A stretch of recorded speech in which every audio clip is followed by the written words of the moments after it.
নমস্কার প্রিয় ছাত্রছাত্রীরা, চলে এসেছি তোমাদের সামনে আজকেও অষ্টম শ্রেণীর বিজ্ঞান বইয়ের পঞ্চম অধ্যায় যে প্রাদুর্ভাব, মহামারী ও অতিমারী চ্যাপ্টারটা আছে, ওই অধ্যায়ের থেকে একটা প্রশ্ন নিয়ে ম্যালেরিয়া রোগের লক্ষণগুলি আলোচনা করো।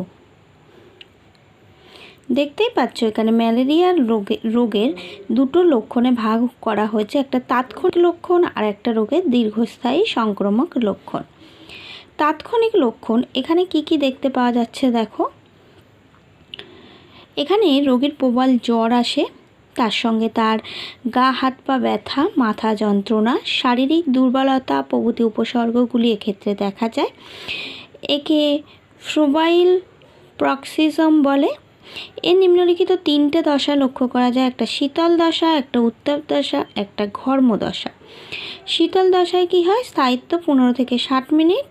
এই দশায় রোগীর প্রচণ্ড শীত অনুভব হয়, কাঁপুনি দেখা যায়, আর নির্দিষ্ট সময় অন্তর জ্বর আসে ও হৃদস্পন্দন দ্রুত হয়। দ্বিতীয় হলো উত্তাপ দশা, এর স্থায়িত্ব 2 থেকে 6 ঘন্টা। এই দশায় দেহের উষ্ণতা 105 ডিগ্রি ফারেনহাইট থেকে 106 ডিগ্রি ফারেনহাইট পর্যন্ত হয়।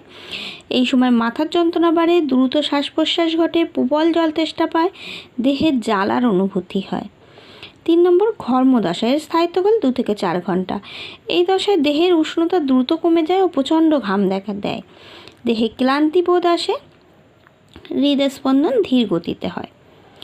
এরপরে ম্যালেরিয়া রোগের দীর্ঘস্থায়ী সংক্রমণজনিত লক্ষণ। দীর্ঘক্ষণ যেগুলো স্থায়ী হয় এরকম কি না, ম্যালেরিয়ার জীবাণু দ্বারা রক্তের লোহিত কণিকা বিশেষ হিমোগ্লোবিন ধ্বংস হওয়ার ফলে রক্তাল্পতা দেখা যায়। 2 যকৃতের আকৃতি বাড়ে, একে হেপাটোমেগালি বলে। 3 নম্বর প্লীহার আকৃতি বাড়ে, একে স্প্লিনোমেগালি বলে। ঠিক আছে।